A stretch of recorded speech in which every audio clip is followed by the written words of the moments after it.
నమస్తే. సింగపూర్లోని సమ్మర్ క్యాంప్లో డిప్యూటీ సీఎం పవన్ కళ్యాణ్ చిన్న కుమారుడు అగ్ని ప్రమాదంలో చిక్కుకున్నాడు. అయితే అగ్ని ప్రమాదంలో మార్క్ శంకర్ చేతులకు గాయాలకు కొన్ని గాయాలు అయ్యాయని, అలాగే తన ఊపిరితిత్తుల్లోకి పొగ ఎక్కువగా వెళ్ళిందని, మరోవైపు ఆసుపత్రిలో బ్రాంకోస్కోపీ చికిత్స జరుగుతోందంటూ కూడా పవన్ కళ్యాణ్ వివరాలు వెల్లడించడం జరిగింది. అయితే ఈ బ్రాంకోస్కోపీ ట్రీట్మెంట్ అంటే ఏంటి, మరోవైపు ఊపిరితిత్తుల్లోకి పొగ వెళ్ళడం వల్ల ఎటువంటి ట్రీట్మెంట్ ఉంటుంది, రేపటి రోజుల్లో అంటే ఫ్యూచర్లో సైడ్ ఎఫెక్ట్స్ ఏమైనా ఉంటాయా, ఇవన్నీ కూడా తెలుసుకునే ప్రయత్నం చేద్దాం. ప్రస్తుతం మనతో పాటు అందుబాటులో ఉన్నారు పల్మనాలజిస్ట్, మెడికల్ జర్నలిస్ట్ డాక్టర్ వ్యాకరణం నాగేశ్వర్ గారు. సార్ నమస్తే అండి. నమస్కారం అండి. రైట్, అంటే మనం చూస్తూ ఉన్నాం పవన్ కళ్యాణ్ చిన్న కుమారుడికి అగ్ని ప్రమాదంలో చిక్కుకున్నాడు, చేతులకి కాళ్ళకు కూడా గాయాలయ్యాయి. మరోవైపు బ్రాంకోస్కోపీ చికిత్స అందుతోందంటూ కూడా పవన్ కళ్యాణ్ మొత్తం వివరించారు. అసలు ఈ ట్రీట్మెంట్ అంటే ఏంటి, ఏ రకంగా జరుగుతుంది, దాని గురించి కొంత వివరంగా.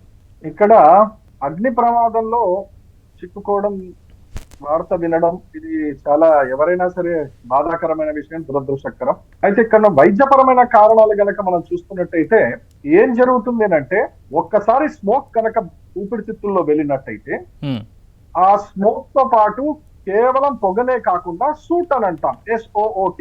అంటే ఉదాహరణకి మనం కార్ వెనక ఎగ్జాస్ట్ పైప్ దగ్గర చేయి పెట్టామనుకోండి, ఆ పొగ వస్తుంది. పొగ వచ్చిన తర్వాత చేయి తీసేసిన తర్వాత చేతిలో నల్ల చుక్కలు కనపడుతుంటాయి మనకి. దట్ ఈస్ కాల్డ్ సూట్ అన్నమాట. అంటే ఆ పార్టికల్స్ ఏవైతే ఉంటాయో, స్మోక్ తో పాటు సూక్ష్మమైన పార్టికల్స్ ఏవైతే ఉంటాయో, అది PM2.5 PM10 అంటారు. అంటే పార్టికులేట్ మ్యాటర్, చాలా సూక్ష్మంగా ఉంటాయి.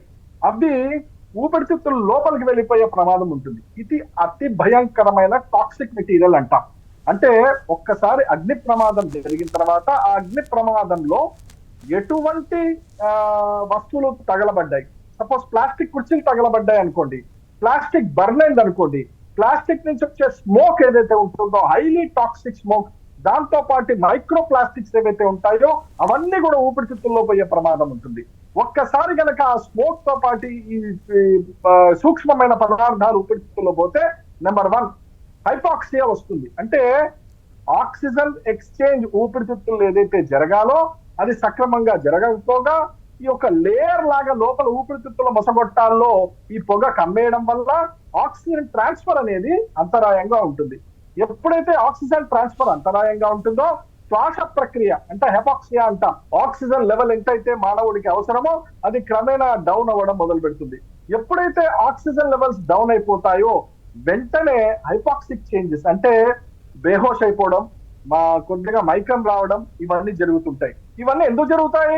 ఊపిరితిత్తుల్లో ఆక్సిజన్ లెవెల్స్ డౌన్ అయిపోవడం వల్ల ఇవన్నీ జరుగుతుంటాయి. ఇది ఇమ్మీడియట్ డేంజర్. ఎందుకు డేంజర్ అని అంటామంటే, పొగ ఏదైతే ఉందో ఆ పొగ నుంచి తన ఊపిరితిత్తుల్లో ఉన్న పొగ బయటికి రాకపోతే ఆక్సిజన్ ఎక్స్చేంజ్ అనేది జరగదు. ఎప్పుడైతే ఆక్సిజన్ ఎక్స్చేంజ్ జరగదో మొత్తం బాడీ కూడా ఆక్సిజన్ లేని పరిస్థితుల్లో ఏర్పడుతుంది. అతి కీలకమైన అవయవాలు బ్రెయిన్, కిడ్నీ, హార్ట్ ఇట్లాంటి కీలకమైన అవయవాలకి ఆక్సిజన్ లెవెల్స్ తక్కువైపోతుంది. ఇది అత్యంత ప్రమాదకరమైన విషయం. ఇది మనం జాగ్రత్తగా గమనించినట్టయితే ఈ చిన్న పిల్లాడు ఎవరైతే పవన్ కళ్యాణ్ గారి మార్క్ శంకర్ అని ఏదైతే ఉన్నాడో, భగవంతుడు సంపూర్ణమైన ఆరోగ్యం ఇవ్వాలని మనం కోరుకుందాం.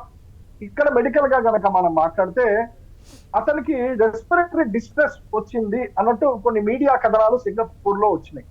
రెస్పిరేటరీ డిస్ట్రెస్ వచ్చింది అని అంటే దాని అర్థం సఫిషియంట్ అమౌంట్ ఆఫ్ స్మోక్ పోవడం వల్ల పాపం చిన్నారికి ఇబ్బంది అవుతుంది, శ్వాస ప్రక్రియలో అంతరాయం జరగడం వల్ల ఊపిరితిత్తులో ఒక రకమైన మార్పులు స్మోక్ వల్ల పీల్చడం వల్ల వస్తాయి. ఏమిటా మార్పులు? మొసగొట్టాల్లో పుండు లాంటి మార్పులు ఏర్పడడం, మొసగొట్టాలు పూర్తిగా మూసుకోపోవడం, మొసగొట్టాల్లో ఉన్న తెమడ బయటికి రాకుండా తెమడ బ్లాక్ అవ్వడం, తద్వారా ఊపిరితిత్తులు కొలాప్స్ అవ్వడం. ఇది మార్క్ లో జరిగిందని నేను అనట్లేదు. సాధారణంగా ఇన్హలేషన్ లో ఉన్న వారికి ఎలా ఉంటుందనేది మనం వివరణకి, సమాచారానికి మనం మాట్లాడుకుంటున్నాం. అందుకనే వాళ్ళు బ్రాంకోస్కోపీ అనేది వాళ్ళు వాడడం జరిగింది. బ్రాంకోస్కోపీ ఎందుకు వాడతారు అంటే, రెస్పిరేటరీ డిస్ట్రెస్ లో ఉన్నాడు కాబట్టి ఊపిరితిత్తుల్లో ఆక్సిజన్ ట్రాన్స్ఫర్ కి అంతరాయం కాకుండా ఆ స్మోక్ వల్ల, ఆ సూట్ వల్ల, ఆ స్మోక్ ఇన్హలేషన్ చేసిన తర్వాత ఆ పార్టికల్స్ ఊపిరితిత్తుల మొసగొట్టాల్లో వెళ్ళి అతుక్కుపోవడం వల్ల, దాని నుంచి టాక్సిన్స్ రావడం వల్ల ఇవన్నీ కూడా ఇబ్బందులు తలెత్తే అవకాశం ముందు ఉంటుంది. కాబట్టి ఒక చక్కటి ప్రక్రియ బ్రాంకోస్కోపీ అనేది వాళ్ళు చేయడం జరుగుతుంది. డాక్టర్ గారు, అంటే ఈ బ్రాంకోస్కోపీ ట్రీట్మెంట్ అనేది ఎన్ని రోజులు ఉంటుంది? ఇటువంటి అగ్ని ప్రమాదం జరిగినప్పుడు ఊపిరితిత్తుల్లోకి పొగ ఎక్కువగా చేరుకున్నప్పుడు చిన్నపిల్లలు కోలుకోవడానికి ఎంత సమయం పడుతుంది? ఒకవైపు పెద్దవాళ్ళకైతే వారు ఎంత తొందరగా కోలుకోగలుగుతారు? ఇప్పుడు ఈ మార్క్ శంకర్ అంటే 7 ఏళ్ల చిన్నపిల్లడు, తాను కోలుకోవాలంటే ఎంత టైం పట్టే అవకాశం ఉంటుంది? వాస్తవంగా చాలా బాధగా ఉంటుంది చెప్పటానికే. చిన్నపిల్లలు ఊపిరితిత్తులు చాలా చిన్నగా ఉంటాయి. You know it takes very less time. ఊపిరితిత్తుల్లో, ఆ చిన్న ఊపిరితిత్తుల్లో ఆక్సిజన్ ట్రాన్స్ఫర్ ఏదైతే ఉందో, ఆక్సిజన్ ట్రాన్స్ఫర్ లో అంతరాయం ఏదైతే జరుగుతుందో దానికి బ్రాంకోస్కోపీ ఏం చేస్తుందని అడిగారు. ఏం చేస్తుందనంటే ఊపిరితిత్తుల్లో ముక్కు ద్వారా లేకపోతే నోటి ద్వారా ఈ గొట్టం ద్వారా ఊపిరితిత్తుల్లోకి వెళ్తారు. ఒక్కసారి ముక్కు ద్వారా ఊపిరితిత్తుల్లోకి, గొంతు ద్వారా నోట్లోకి నుంచి ఊపిరితిత్తుల్లోకి పోయి చిన్న, నా చిటికెన వేలు ఎంత ఉంటుందో అంత పైప్ ఉంటుంది, దానికి ఒక చిట్టి కెమెరా ఉంటుంది. దాంట్లోంచి నేను కెమెరాలోంచి ఆ పక్కన ఉన్న చిన్న హోల్లోంచి నేను క్లీనింగ్ ఆపరేటర్స్ కూడా పంపించగలను. సో అలాగా సూక్ష్మంగా ఒక్కొక్క ఏరియా, అంటే ముక్కు నుంచి, గొంతు నుంచి, ఊపిరితిత్తుల నుంచి ఇంకా కొద్దిగా అంతా నేను చూసుకుంటూ కింద వరకు వెళ్ళిపోయి ఎంతవరకు చెత్త పేరుకుపోయింది, ఎంతవరకు స్మోక్ వచ్చింది, అసలు వచ్చిందా లేదా, దానివల్ల ఊపిరితిత్తుల్లో జరిగే మార్పులు ఏమైనా భయంకరంగా ఉన్నాయా, అది ఏమన్నా ఉంటే ఏంటి అని నేను ఫోటోలు కూడా తీసుకోగలను. తద్వారా ఇమ్మీడియట్ గా అదే సిట్టింగ్ లో నేను దాన్ని క్లీన్ కూడా చేయగలను. అంటే ఉదాహరణకి చెప్తే, కార్ బాగాలేదండి, కార్ సర్వీస్ కి పడితే పంపిస్తే ఎట్లాగైతే ఆ ప్రెషర్ పెట్టుకొని కార్తోని మొత్తం క్లీన్ చేస్తారో, అలా ఊపిరితిత్తుల్లో బ్రాంకోస్కోపీ అనే గొట్టం వేసిన తర్వాత ఊపిరితిత్తుల లోపలికి వెళ్ళి మొత్తం క్లీన్ చేస్తాం సర్వీస్ చేసినట్టు. చేస్తే ఏమైతుంది, ఆ సిక్రీషన్స్ అన్ని కూడా దాంట్లో జమ అవుతాయి. అప్పుడు ఆ సిక్రీషన్స్ అదే గొట్టం, అదే సిట్టింగ్ లోంచి చక్కగా బయటికి తీసుకురావచ్చు. తద్వారా ఊపిరితిత్తులు చక్కగా ఫ్రెష్ గా ఉండే అవకాశం ఉంటుంది. జనరల్ గా 1-2 సిట్టింగ్స్ లో సరిపోతుంది, అంతకన్నా ఎక్కువ ఇబ్బంది ఉంటుందని నేను అనుకోను. బట్ ఎస్, పెద్దవాళ్ళకంటారా, పెద్దవాళ్ళకు కూడా అవసరాన్ని బట్టి ఈ రోజు చేసాం బ్రాంకోస్కోపీ, మళ్ళీ మనం మానిటర్ చేసుకుంటాం ఎంతవరకు రెస్పాన్స్ ఉంది, ఆక్సిజన్ లెవెల్స్ బాగున్నాయా, ఒక సిటీ స్కాన్, ఎక్స్రే లో చూసుకొని చక్కటి ఇంప్రూవ్మెంట్ ఉందంటే మళ్ళీ చేయాల్సిన అవసరం లేదు. లేదు, ఇంప్రూవ్మెంట్ లేదు, కొన్ని ఊపిరితిత్తులు బ్లాక్ అయినాయి, కొన్ని ఊపిరితిత్తులు కొలాప్స్ అవుతున్నాయి, అప్పుడు మళ్ళీ బ్రాంకోస్కోపీ వేయడం జరుగుతుంది. అలా 1-2 సిట్టింగ్స్ చేస్తే I think he will be very much ఓకేనండి, ప్రమాదం నుంచి బయటపడతాడనే నమ్మకం. రైట్. అంటే దీని రిపోర్ట్ ఏమైనా వచ్చే అవకాశం ఉంటుందా సార్? ఈ బ్రాంకోస్కోపీ రిపోర్ట్ అంటే ఎంత టైం పట్టే అవకాశం ఉంటుంది? మీరు చెప్పినట్టుగా 2-3 సిట్టింగ్స్లో అది క్యూర్ అయ్యే ఛాన్సెస్ ఉంటాయి, మొత్తం క్లియర్గా మనం చూడొచ్చు అని మీరు చెప్తున్నారు. తర్వాత ఏమైనా ఫ్యూచర్లో ఎఫెక్ట్ ఉండే ఛాన్సెస్ ఎక్కువగా ఉంటాయంటారా?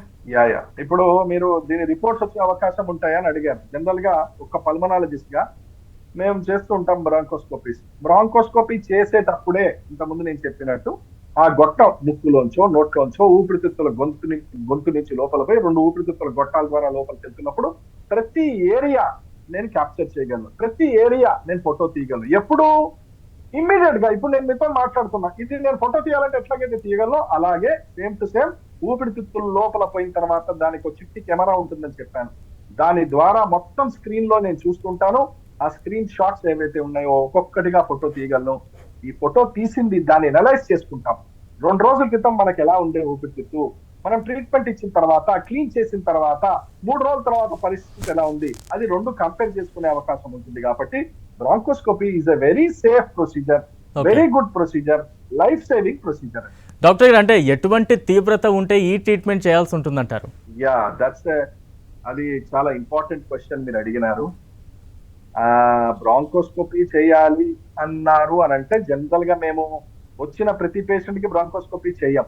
ఎవరికి చేస్తాము, మాకు ఇంప్రూవ్మెంట్ ఎంత ఎక్స్పెక్ట్ చేశామో ఆ పేషెంట్ లో రాలేదు అని అంటే ఊపిరితిత్తుల్లో ఎక్స్రే పరంగా, సిటీ పరంగా ఏదన్నా మరక కానీ, ఏదన్నా షాడోస్ కానీ కనపడితే ఎస్ ఏదో ఉంది అక్కడ, ఈ శ్వాస ప్రక్రియను అంతరాయం చేస్తుంది, ఊపిరితిత్తుల్లో ఉంది, దాన్ని మనం బయటికి తీసుకురావాలి అని అంటే కోసి తీయలేము. కాబట్టి గొట్టం ద్వారా లోపలికి వెళ్ళి దాన్ని చూసి దాన్ని క్లీన్ చేసి అది బయటికి తీసుకురావాలి. అంటే ఇది నేను చెయ్యకపోతే ఊపిరితిత్తుల ఫంక్షన్ లో మార్పులు వచ్చే అవకాశం ఉంటుంది కాబట్టి అది నేను చేస్తాను. సో డెఫినెట్ గా ఇది డిస్ట్రెస్ ఉన్న పేషెంట్స్ లో ఖచ్చితంగా మేము బ్రాంకోస్కోపీ ఆప్ట్ చేస్తాం, ఎందుకంటే చాలా సింపుల్ ప్రొసీజర్, చాలా సేఫ్ ప్రొసీజర్. అంటే శ్వాస సంబంధ సమస్యలు ఫ్యూచర్లో ఏమైనా వచ్చే అవకాశం ఉంటుందా? ఒకవేళ వస్తే ఎటువంటి సమస్యలు ఫేస్ చేయాల్సి ఉందంటారు? మళ్ళీ చెప్తున్నాను, చిన్నవాడు పాపం, భగవంతుడి దయ వల్ల సంపూర్ణమైన ఆరోగ్యం ఆశీర్వచనం ఉండాలనే కోరుకుంటాను నేను. అయితే మెడికల్ పరంగా మీరు అడిగారు కాబట్టి నేను కొంచెం చెప్పాల్సి వస్తుంది. ఎంత స్మోక్ తీసుకున్నాడు, ఆ స్మోక్ ఎంత వేడితోని ఊపిరితిత్తుల్లో, ఎందుకంటే ఒకటేసారి తగలబడినప్పుడు మనకు తెలియదు, శ్వాస ప్రక్రియ అటు ఇటు ఉరుకుతారు, ఆ స్మోక్ అంతా లోపల తీసుకుంటారు. ఆ స్మోక్ వేడి కూడా ఉంటుందండి. ఇక్కడ గమనించవలసింది ఏంటంటే అప్పుడే నిప్పు నుంచి వచ్చిన స్మోక్ అది ఒకటేసారి శ్వాస ప్రక్రియ లోపలికి వెళ్ళిన తర్వాత, అంటే ఒక రబ్బర్ నీళ్లు కొట్టే హోస్ పైప్ ఉంటది కదా, ఆ హోస్ పైప్ లో గనక మనం ఒక ఎర్రటి రాడ్ పెడితే ఎట్లాగైతే లోపల కాలుతుందో అలా జరిగే ప్రమాదాలు లేకపోలేదు. అలాంటి ప్రమాదం ఉన్నప్పుడు ఏం జరుగుతుంది, వెంటనే ఊపిరితిత్తులు మొసగొట్టాలు మూసుకపోతాయి. సో ఎప్పుడైతే ఇలా మూసుకపోతాయో అవి శ్వాస ప్రక్రియలో ఉపయోగపడకుండా ఇన్ఫెక్షన్స్, సిక్రిషన్స్ అన్ని రిటైన్ అవ్వడము, తద్వారా నిమోనియాస్ రావడము, తద్వారా హైపాక్సిక్ సిచ్యువేషన్ వెళ్ళడము, తద్వారా రెస్పిరేటరీ డిస్ట్రెస్ సిండ్రోమ్ లోకి వెళ్ళడము, ఇవన్నీ జరుగుతుంటాయి. ఇవన్నీ కూడా ఇమ్మీడియట్ గా నేను చెప్తున్నాను, లాంగ్ టర్మ్ గా ఉంటాయి. మీరు అడిగినట్టు ఎలా ఉంటాయి అంటే అందరికీ వస్తాయని కాదు, వికల్పరంగా మాట్లాడుకుంటున్నాం. ఇదంతా రికవర్ అయిన తర్వాత మొత్తం బయటపడ్డాడు, ఇంటికి వచ్చాడు అన్న తర్వాత వారు ఊపిరితిత్తులు నార్మల్ గా పనిచేయాలి.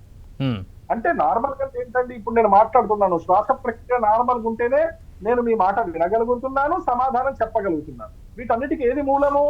మళ్ళీ ఆక్సిజనే మూలము.